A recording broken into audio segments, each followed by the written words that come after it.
What's up, everybody? It's your girl Erica, and welcome to my YouTube channel. Thank you so much for tuning in. I really appreciate your support. I just want to say that I haven't been here for a while. Of course, I've been watching all the shows, but there's been so much going on in the world with everything, and I hope that all of you out there are just doing extremely well. I know I had some changes in my life, but I'm doing good, and I'm back here on YouTube. Like I said, I've been watching the shows. I've been watching Bell Collective, The Real Housewives, The Potomac, and Salt Lake City. However, when I come down to the YouTube streets and do the videos, you guys aren't watching. So I just said, let me just stick to my core audience and, sort of give you the videos that you really, really seem to enjoy, which are Love and Marriage Huntsville and Married to Medicine. So we are back for Love and Marriage Huntsville. Of course, this is the second half of season 10. This was episode 9, and it was called Can We Fix It? Now, this particular episode, it was pretty good. Let me just start off by saying that the Scotts weren't on the show at all. Marcel and Letitia weren't on the show on this episode, and Maurice and Kimmy weren't on the episode either. But it went really, really well. I didn't seem to really miss them at all. I know they're an intricate part of the show, but I really didn't miss them. It was okay that they weren't there on this particular episode. So let's get started. Again, it was the opening show. The opening scenes with Latricia. Latricia and her son Xavier were actually working out at her home gym. Latricia and her son Xavier seem to have a really good relationship. Xavier is the oldest. And, he seems to be sort of like a workout buff, just like Latricia. Let me just say, Latricia looks extremely good. Guys, Latricia is in tip-top shape. And it seems like her son wants to follow in her footsteps. So they were just having a conversation about working out, and then it sort of transitioned into, she did ask him how he was doing. And, he said that things have been a little rough in their household. And we know from last season, Latricia and Ken have been fighting a lot. There's been a lot of drama with Marquez as well. So she did kind of mention that, Xavier said, hey, it's tough on me. He said, I've actually cried a couple of times. He said, and I really just try not to get depressed. And that was kind of heartbreaking, because when your child tells you something like that, it has to it just rips you apart. And just to hear that a young person is saying, hey, I'm fighting, I'm battling depression, I'm on the brink of sort of breaking all the way down. That lets you know that as an adult, some things really need to change in your household. And so Latricia was very honest. She told him she didn't want that for him. He said, look, I'm trying to balance what you're going through and support you as my mom. I want to have a good relationship with my dad. He even said Ken is a really nice guy, and I don't really want to have any bad blood with him. And so it's just a balancing act. And I think it's all too much for Xavier, and it's actually starting to get to him. So I think that Latricia needs to make some changes, and I'm glad that she said that she would. She told him, look, I'll always have your back. I love you. I always have your back, and I'm going to work on me. I'm going to work on things and just try to get things back to where they were so that we can start having fun. And I really was kind of glad that Latricia actually said that, because I think that that's what he needs, especially he's at a delicate age in his life. He's a teenager. Of course, he's maturing, and he's transitioning over into adulthood, but he's not quite there yet. But I think that Latricia does need to sort of set some work, or set some things in place where it's not just heavy all the time for him. So I think that's good, because it can actually affect him, just even his schoolwork or his extracurricular activities and how he socializes. So I was proud of Latricia for actually saying that. So we move on. The next scene was with Nell. And of course, Nell was at her home cleaning. She and Chris were having, sort of talking about that, talking about getting the maid back. They were just having small talk. It was nothing major about it. But then it transitioned to Nell discussing Lance. And she was saying that Lance seemed to really have felt bad about Destiny finding out about the baby. And she was concerned about Lance sort of taking that that ownership of what he did to Destiny. And for some reason, it seemed to bother Nell. Chris actually gave a normal manly response in a way. He just said, hey, he doesn't think it's that serious or whatever. But Nell seemed to be really concerned about how Lance was taking it. Now, my thing is, I think that Nell has to learn healthy boundaries. She loves her son, but she has to learn healthy boundaries. Lance is an adult. He's actually a father himself. He's a parent, and perhaps he felt, Nell, you're criticizing him, or you're concerned because your son had a human moment that he felt like he may have owed Destiny an apology, or he felt wrong for not being honest with her. Like, you have a problem with that. And I think that's what my issue with Nell is the fact that Nell seems to take a man's side too much. I know that's her son. I know she loves him, and I know that blood is thicker than water. But Nell is just not a girl's girl in a way where she understands how a woman would feel about that. Granted, we don't have to go back to last season, and we don't have to discuss the relationship between Destiny and Lance, but at the same time, you should still mention the fact that, yes, Lance should have told Destiny if they were seeing each other and they were just keeping it a secret or whatever. He could have mentioned that he was actually having another child. So I think, Nell kind of lost me in that conversation, but then too, Nell is the type, like, for me, I know a lot of you guys like Nell. For me, I'm not a real big Nell fan because I think Nell sort of plays the victim too much, and I think she does this blame game a lot, and I don't necessarily like that. With Nell, Nell, of course, Nell was saying that she's also blaming Letitia because Letitia was the one who actually told Destiny about what was going on. Well, so now, Nell has this whole beef with Letitia. She was saying she thought that they thought that they were going to try to get on the right track, but now they're sort of back at one.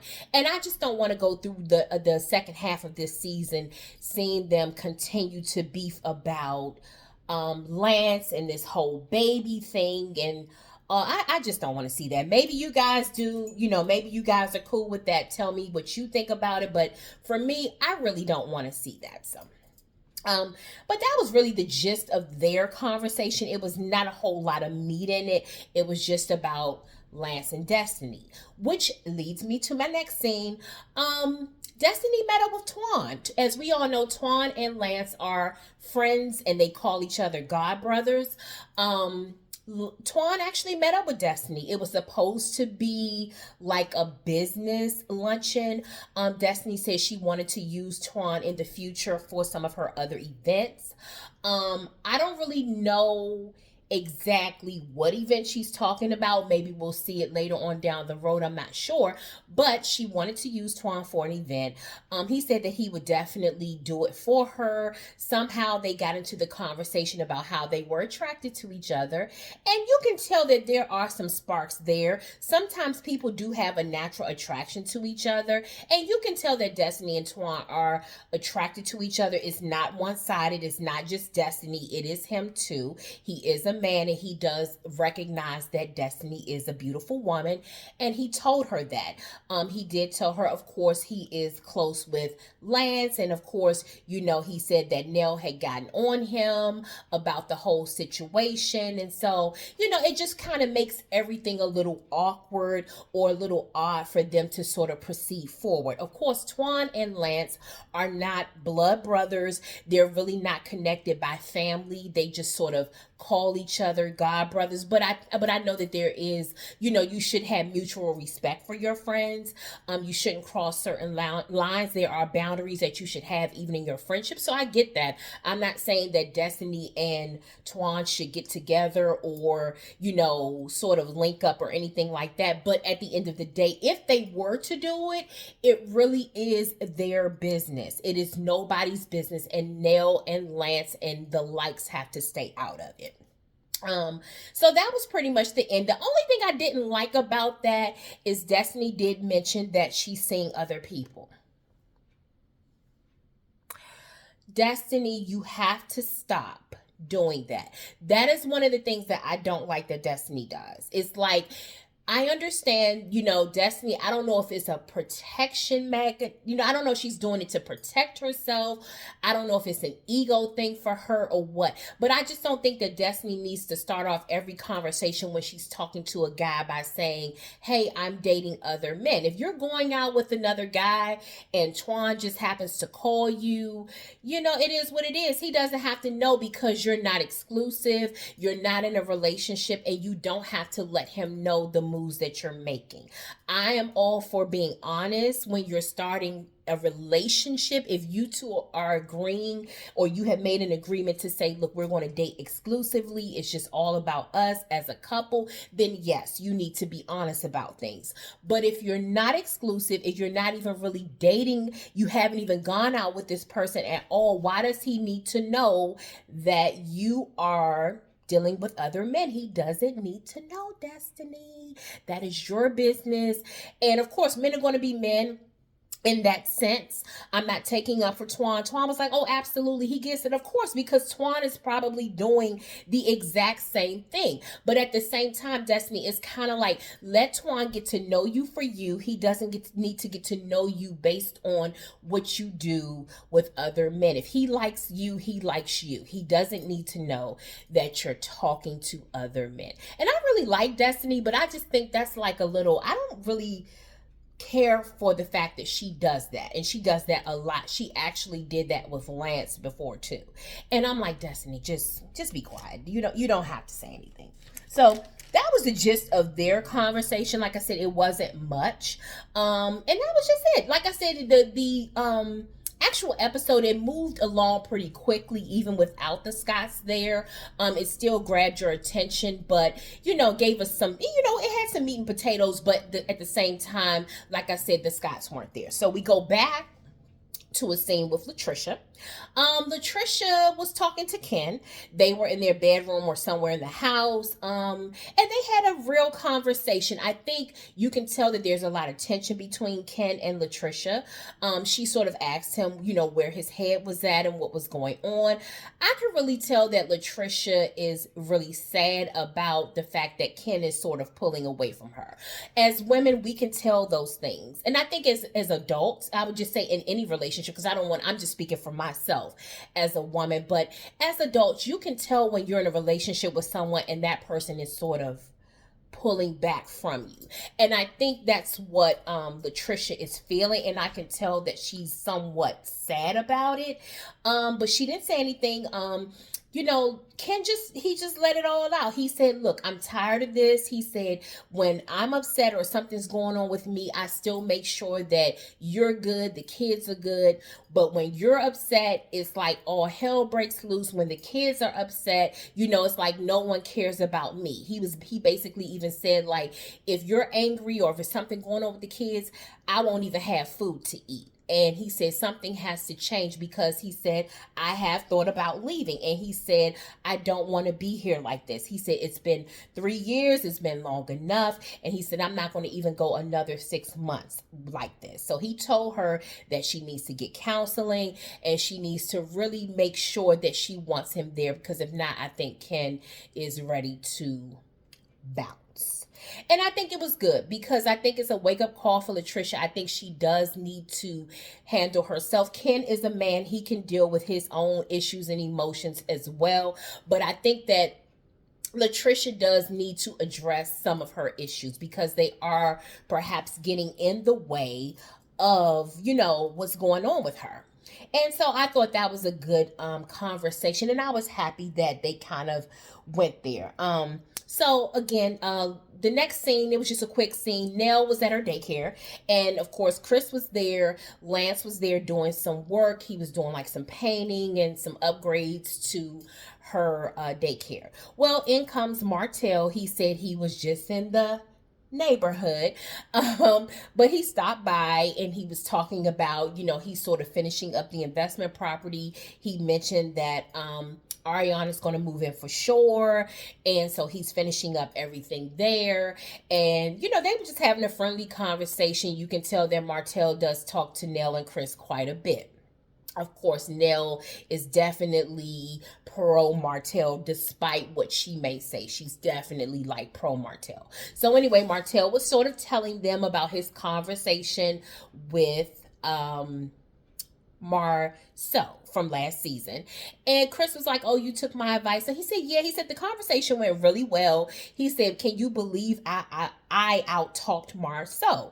And they were like, "What?" And but Martell was telling the truth this time. He was. And he was able to out talk Marceau because normally in a conversation, when it came to situations with Nell and the cheating thing before, Martell couldn't say anything because they were all telling the truth about him. But this particular time, Martell was able to kind of hang with Marceau because he was telling the truth. So he sort of stood 10 toes down in what he was saying in the conversation with Marceau. So that's why Marceau was not able to over talk or sort of just take over the conversation this time, because Martell was this time, in fact, telling the truth. So, but they agreed to stop the mudslinging. That's what Martell said. Marceau and Martell have agreed to sort of just keep things even keeled and not sort of go after each other's significant others and stuff like that. Now, how long it will last, I don't know. But Martell said his only concern is he doesn't know what Letitia will do, and he doesn't know if that will spark Ariane to say something. So Chris said, "Well, hey, since everybody's getting along, let's have like a game night or something. Let's do something fun with the entire group." So Martell was like, "Well, are you sure?" Yeah, he said, I would be down for it, but do you think it will work? Because there are still some issues that are lingering." And Nell, of course, Nell chimed in and said, "Yeah, I have a big issue with Letitia because she's still running her mouth. And, I just have a problem with that." And of course, she went into the whole thing about Destiny again.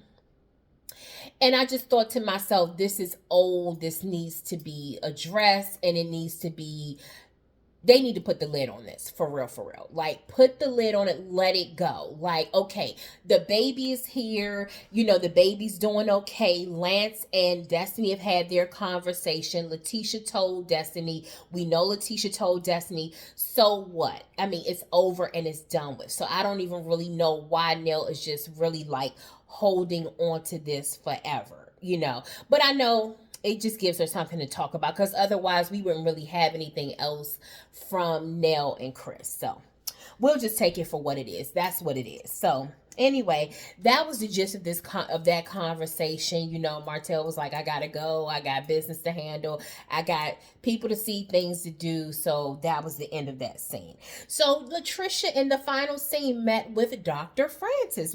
Dr. Francis is actually like the resident therapist for the Love and Marriage cast. We've seen him talk to Mel.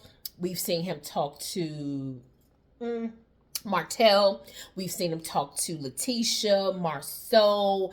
He's done like couples therapy for even with Kimmy and Maurice were there. So we've seen him quite a bit with this group. I think Dr. Francis is very good because he not only listens, but he also gives people things to think about. And when Latricia got there, Latricia told him that she was very angry. She said that she's actually an angry soul. She's not just an angry person. She's an angry soul. And you could tell Dr.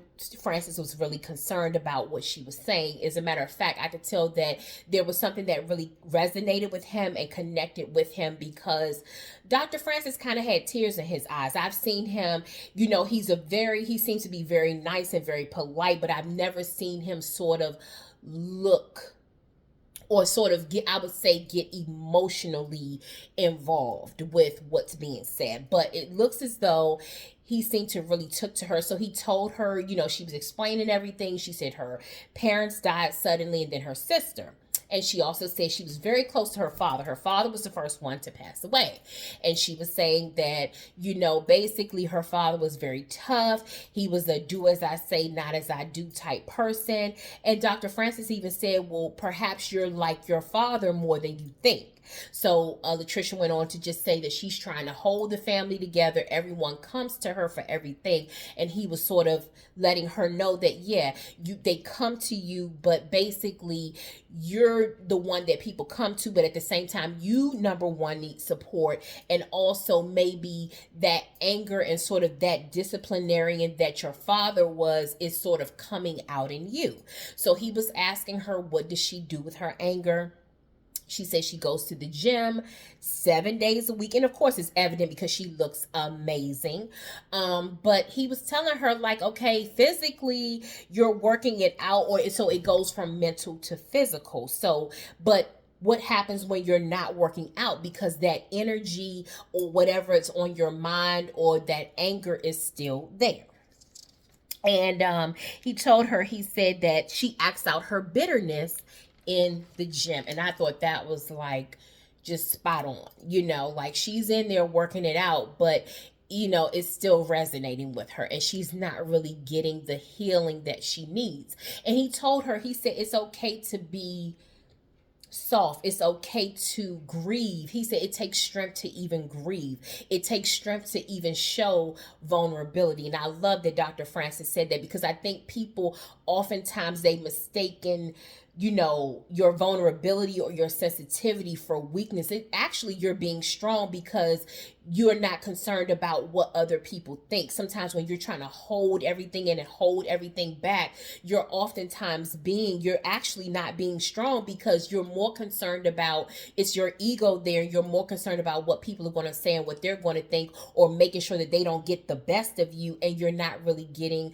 what you need, and you're not letting things go, and you're not really moving on from hurtful or from painful situations. So I really loved what he said. And he said, you work out in the gym, you need someone to spot you.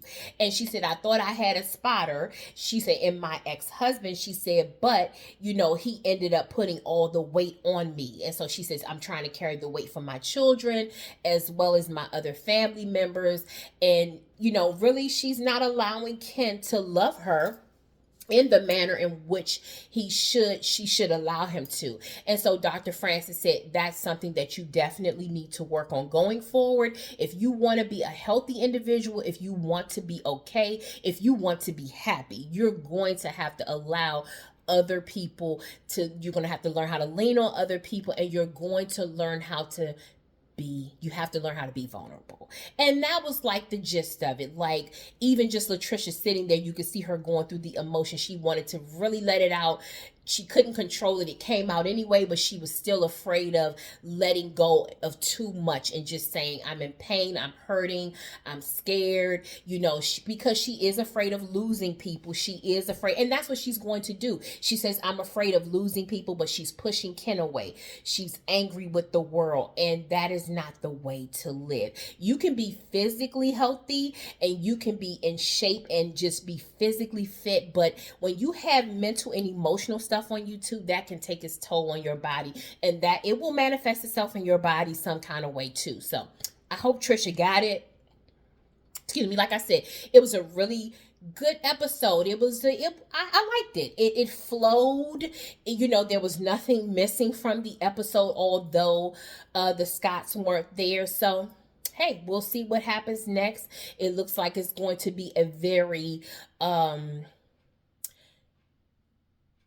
fiery, tumultuous, chaotic season. This second half, a lot is going to happen in this season, and we'll just have to sit and watch. So anyway, I hope I gave you what you needed for this episode. I know some of you watch my video before you actually watch the episode, or even if you watched the episode, tell me what you think. Did you enjoy the episode? Did you feel like the Scotts were missing? How do you feel about Nell and Destiny? Do you think they'll be able to be friends? Do you think Nell will drop her little rift with Letitia, or will this be something that will go on like the Nell and Letitia feud? Guys, let me know what you think. Please like this video and subscribe to my channel if you haven't already. If you have, thank you so much.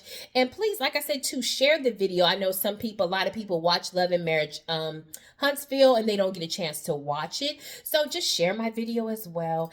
And like I said, I will be back here at the YouTube streets as long as you have me. So again, happy Sunday to you all. Have an amazing day, and I'll see you soon. Bye.